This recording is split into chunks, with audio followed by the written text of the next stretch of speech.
যদি ৰচিদুলৰ আক্ৰমণত জড়িত আছে আমাৰ তেতিয়া ফটো দেখুৱাই দিব লাগিব। এইটো আমাৰ কেমেৰা আছিল, কোনে কোনে আক্ৰমণ কৰিছে গোটেইখিনি ফটোত আছে। আপুনি বাপ পিতেকে যে দুৰ্নীতি কৰি পেলাই এতিয়া লুটপাট কৰি পেলাই খাই কিনি গৈছে, এইখিনিত অনুভৱ আপোনাৰ সামগ্ৰী সমষ্টি ৰাইজে কৰিছে। গতিকে আপুনি তেনেকুৱা আৰু নকৰিব, এইকাৰণে আপোনাক সুকিয়াই দিছো। মই এই কথাটো মানে যুঁজি তেখেতে আমাক প্ৰমাণ দিব নোৱাৰে, 24 ঘণ্টাৰ ভিতৰত অসমৰ ৰাইজৰ তাত ক্ষমা খোজক।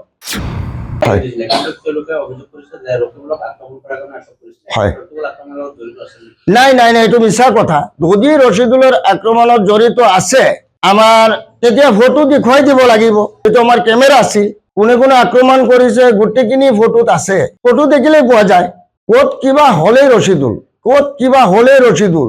আৰে ভাই আপনি তেনেকুৱা কিয় কৰে? সামগ্ৰী সমষ্টিৰ ৰাইজে আপুনি বাপ পিতেকে যে দুৰ্নীতি কৰি পেলাই এতিয়া লুটপাট কৰি পেলাই খাই কিনি গৈছে, এইখিনিত অনুভৱ আপোনাৰ সামগ্ৰী সমষ্টিৰ ৰাইজে কৰিছে। গতিকে আপুনি তেনেকুৱা আৰু নকৰিব, এইকাৰণে আপোনাক সুকিয়াই দিছো। মই দেউতা হয় ৰচিদুলৰ, আৰু মই এজন বিকলাংগ মানুহ, তেনেকুৱা কথা ক'ব আপোনাৰ নালাগে। এই কথাটো মানে যুঁজি তেখেতে আমাক প্ৰমাণ দিব নোৱাৰে, 24 ঘণ্টাৰ ভিতৰত অসমৰ ৰাইজৰ তাত ক্ষমা খোজক। এইখিনি মোৰ আপত্তি। আৰ যুঁজি তাৰ প্ৰমাণ পত্ৰ গোটেইখিনি মোৰ তাত আছে, তাৰ ল'ৰাৰ আছে, তেখেতৰ আছে, মই দেখুৱাই দিব পাৰিম। এইখিনি মোৰ কথা। এই যে কৈছে বাপ পিতেকে ৰেপ কৰিছে, উপযুক্ত প্ৰমাণ তেখেতক দেখুৱাব লাগিব 24 ঘণ্টাৰ ভিতৰত। আৰু যদি নেদেখুৱাব পাৰে ৰাইজৰ তাত ক্ষমা খোজক, অসমৰ ৰাইজৰ তাত। নাই, তেখেতে আমি মিছা কথা নকওঁ। তেখেতে ল'ৰাটো যে নগাঁৱৰ পৰা ছোৱালী লৈ পেলাই আপোনাৰ গুৱাহাটীত গৈছে, ধৰা খাইছে, এইটো সঁচা, মোৰ তাত তথ্য আছে। আৰু তেখেতে যে ডকাইত কৰিছে এই তথ্যখিনি মোৰ তাত আছে। তেখেতে কৈ আছে মোৰ ল'ৰাটো ডকাইত ৰচিদুল ইছলাম।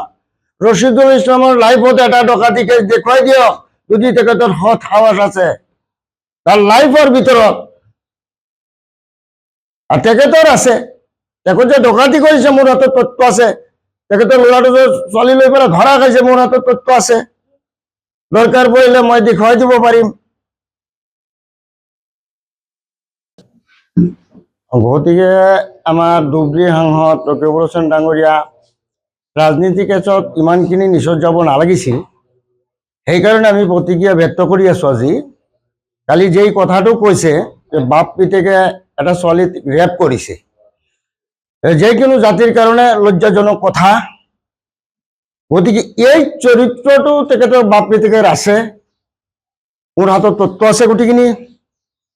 নগাঁৱৰ পৰা এটা ছোৱালী নি পেলাই গুৱাহাটীত তেখেতে ল'ৰাই ধৰা খাইছে, আৰু সি নিজে ডকাতি কৰিছে, 50 কোটি টকাৰ ডকাতি কৰিছে, মোৰ হাতত এইখিনি তথ্য আছে। গতিকে ৰকিবুল হুছেইন ডাঙৰীয়া, আপোনাক মই জনাই দিছো, ৰাজনীতি ক্ষেত্ৰত ইমানখিনি নিচত আহিব নালাগে, ইমানখিনি ডাঙৰ মানুহ হৈ পেলাই। গতিকে আপোনাৰ মেণ্টেলত ধৰিছে, আপুনি মেণ্টেলত যাওক। আপোনাৰ ব্ৰেইনটো নষ্ট হৈ গৈছে, আবল তাবল আপুনি বকি আছে, সেইকাৰণে আপোনাক সতৰ্কবাণী দিলো। কিন্তু আমি আইনেৰ আশ্ৰয় ল'ব ধৰিছিলো, কিন্তু মোৰ মানৱতা মই ঠিক ৰাখিলো। যেহেতু তেখেতে একজন সাংসদ, সেইকাৰণে মোৰ মানৱতা মই ঠিকেই ৰাখিছো। আইনৰ ৰাষ্ট্ৰত আমি নেযাওঁ, কিন্তু দ্বিতীয়বাৰ তেনেকুৱা আপুনি ক'লে মই আইনৰ আশ্ৰয় ল'ম। এইখিনি মোৰ কথা কৈ পেলাই মই শেষ কৰিলো।